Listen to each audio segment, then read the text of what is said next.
दोस्तों आज की वीडियो में हम जानेंगे कि छठ पूजा का जो त्योहार है, जो व्रत है, वो 4 दिनों का होता है, ठीक है। तो बहुत सारे लोग हैं जो 4 दिनों का व्रत नहीं कर सकते हैं या फिर जो आजकल की लड़कियां हैं वो व्रत करना चाहती हैं, लेकिन वो इस डर से नहीं कर पाती हैं कि 4 दिन का व्रत है। तो 4 दिन का व्रत हम कैसे रख पाएंगे, हमसे उपवास हो पाएगा कि नहीं हो पाएगा। तो 4 दिनों का व्रत हम 1 दिन में कैसे रख सकते हैं, ठीक है। सिर्फ 1 दिन का ही हम व्रत रख के और पूजा पाठ कैसे करेंगे, इसको हम जानेंगे इस वीडियो में। और नहा खा कैसे करें, क्या नियम विधि है, क्या गलती हमें नहीं करना है, क्या खाएं नहा खा के दिन, और सरसों का तेल का यूज़ करें या फिर घी का करें, खरना का नियम क्या होता है, बीच में अगर प्यास लग जाती है, मान लीजिए कि व्रत किए हैं और बीच में ही प्यास लग गई, तो ऐसे में क्या करना चाहिए। पहली बार व्रत करना है और क्या चूल्हा और बर्तन नया ही लेना पड़ेगा, जिस पे पहले से खाना बनते आ रहा है या फिर नॉनवेज वगैरह बना है, तो क्या उस पे हम नहीं बना सकते हैं छठ पूजा का प्रसाद जो भी है। और खरना के दिन क्या हमें नाक से सिंदूर करना चाहिए कि नहीं, पहली बार छठ पूजा कहाँ से उठाना चाहिए। साथ में अगर हमारे पास उतनी व्यवस्था नहीं है, मतलब चूल्हा खरीदने की और सारे सामान खरीदने की, तो क्या हमें प्रसाद बनाना ज़रूरी है। इन्हीं सारी महत्वपूर्ण बातों को जानेंगे इस वीडियो में। तो चलिए दोस्तों वीडियो को शुरू करते हैं।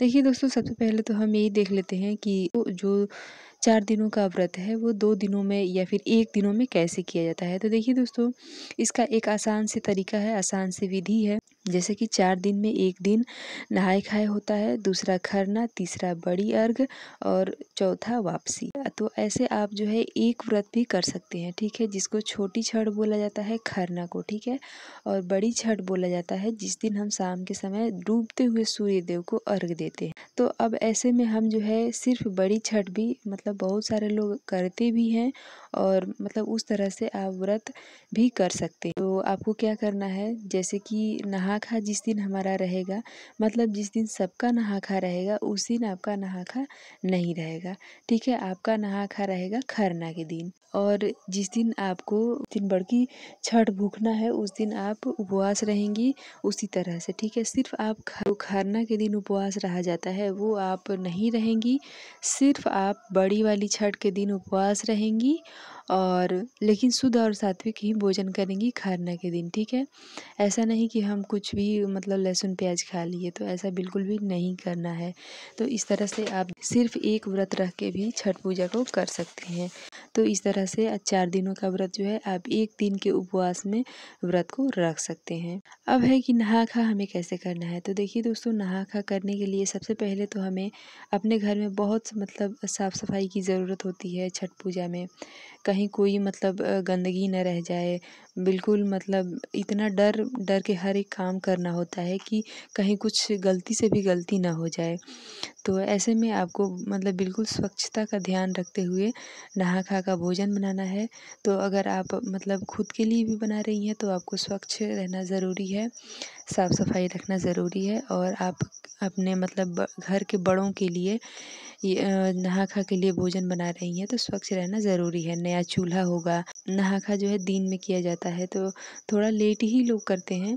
तो इसमें जो है लौकी की सब्ज़ी और चने की दाल और कच्चे चावल का भात खाया जाता है, ठीक है। कच्चा चावल यानी कि जो बॉयल्ड राइस होता है उसको हम मतलब यूज़ नहीं करते हैं खाने में, या फिर अक्षत के रूप में भी हम उसका यूज़ नहीं करते हैं। तो इस तरह से आप लौकी की सब्ज़ी, भात और चने की दाल खाएंगे नहा खा के दिन, नहा खा करने के बाद। और उसके बाद शाम को भी आप भोजन कर सकते हैं, लेकिन शुद्ध और सात्विक होना चाहिए। अब है कि सरसों तेल का हमें प्रयोग करना है या फिर घी का। तो देखिए दोस्तों, बहुत सारे जगह पे जो है सरसों तेल का बिल्कुल भी यूज़ नहीं होता है छठ पूजा में, सिर्फ आप घी में ही बनाते हैं, चाहे भोजन हो या फिर माता छठी मैया के लिए प्रसाद हो। लेकिन हमारे तरफ जो है सरसों के तेल में भी बनाया जाता है, मतलब अर्घ वाला जितना सामान है जो हम ठेकुआ पूरी बनाते हैं वो सरसों के तेल में ही बनाते हैं। तो ऐसे में क्योंकि हमारे मतलब इधर शुरू से ही होते आया है हमारे घर खानदान में, ठीक है। तो ऐसे में हम जो है सिर्फ सरसों के तेल में ही बनाते हैं, हम लोग घी का प्रयोग नहीं करते हैं। लेकिन अगर आपके घर में ऐसा भी कोई नियम है कि नहीं घी से ही बनाया जाता है तो आप घी से भी बना सकते हैं, सरसों का तेल से भी बना सकते हैं। ये टोटल आपकी मर्जी है, आपकी इच्छा है। अब खरना करने का क्या नियम होता है? तो देखिए दोस्तों, खरना करने का नियम यही होता है कि पूरे दिन हम नहा खा के अगले दिन पूरे दिन हम उपवास रहते हैं। शाम के समय नए चूल्हे पे खीर बनता है गुड़ वाली, और रोटी बनाया जाता है। तो इसी तरह से हमें जो है एक आसन लगा दिया जाता है। फिर अग्नि प्रज्वलित किया जाता है। अग्नि प्रज्वलित करने के बाद अग्रासन निकाला जाता है। तो सबसे पहले हम अग्नि में जो भी व्रती हैं वो क्या करते हैं कि उसमें थोड़ा सा रोटी का टुकड़ा और उसमें खीर, यानी कि इसको रसियाव बोला जाता है। तो रसियाव और रोटी को तोड़ के थोड़ा सा अग्नि में डालते हैं। उसके बाद अग्रासन निकालते हैं और उसके बाद स्वयं भोजन करते हैं। और इस तरह से छठी मैया को प्रणाम करके सिर पटक के प्रणाम करते हैं और अपनी जो भी इच्छा है उसको बोल के, और ये भी कि हमने जो भी कुछ किया है उसमें अगर गलती हो गई, रह गई है, भूल चूक हुई है तो उसके लिए आप क्षमा करें। और इतना कह के ये रसिया और रोटी खाया जाता है। इसमें नमक नहीं खाया जाता है, किसी भी तरह के मसाले नहीं खाए जाते हैं। खरना के दिन भी आप नाक से सिंदूर लगाते हैं, पीला वाला। इसके बाद जो है, अगर आपको चाय वगैरह पीना है या फिर जितना पानी पीना है, आप खरना के जिस आसन पे बैठ के खरना कर रहे हैं, खरने का भोजन कर रहे हैं, उसी आसन पे बैठ के आपको करना है। फिर बीच में नहीं, पानी वगैरह नहीं पीना है। ये हो गया।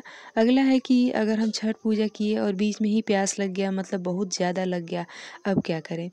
तो देखिए दोस्तों, हमारे तरफ तो नियम ऐसा है कि कोशिश करना चाहिए कि बच जाए। निर्जला होता है, और अगर फिर भी बहुत ज़्यादा लग गया है तो हमारे तरफ ऐसा नियम है कि गाय का जो खूंटा होता है जिसमें गाय को बांधा जाता है, तो गाँव में भी गाय भी मिल जाएगी और खूंटा भी मिल जाएगा। तो खूंटे के ऊपर थाली में पानी रख के, और अपने घर के जो भी आपके बेटे हैं, जो पति हैं, या फिर अगर आपके पोते हैं तो उनसे आपको पानी पीना होता है। कैसे इसका नियम होता है? तो देखिए, सबसे पहले हम एक थाली लेंगे और गौ बन के झुक के पानी आपको पीना होता है। आप बैठ के पानी नहीं पी सकते हैं। तो इस तरह से आपको पानी पीना है। थाली में आप मुँह लगाएंगे, जैसे गाय खाती है, गौ बन के हमें पीना होता है। और जो हमें पिलाते हैं, यानी कि जो हमारे पोते हैं, बेटे हैं या हमारे पति हैं, तो वो लोग अपना गिलास से, जग से उस थाली में पानी डालते हैं और अपना बाल निकाल के, एक बाल जो है करके लट को पकड़ के, उसके बाद ही हमें जल ग्रहण करना होता है। वो भी एक बार में आप जितना आपको करना है आप कर लें, गौ बन के। तो इस तरह से आप, अगर आपको बहुत ज़्यादा प्यास लग गई है तो। अब देखिए दोस्तों, पारण हमें क्या खा के करना चाहिए? तो देखिए दोस्तों, पारण में हमें बिल्कुल सावधानी रख के पारण करना चाहिए, क्योंकि हालत ख़राब हो जाती है पूजा, और इतना लंबा व्रत किए होते हैं, तो ऐसे में पारण में कोई भी गड़बड़ी नहीं करना चाहिए। बहुत सारे लोग जो हैं वो घाट पे ही पारण करते हैं। तो घाट पे आपको क्या खा के पारण करना है? तो सबसे पहले आपको जो पूजा में अदरक गया होता है और गुड़ गया होता है, तो सबसे पहले मुख में अदरक और गुड़ को डाल के गर्म पानी पिया जाता है। गर्म यानी कि गुनगुना पानी।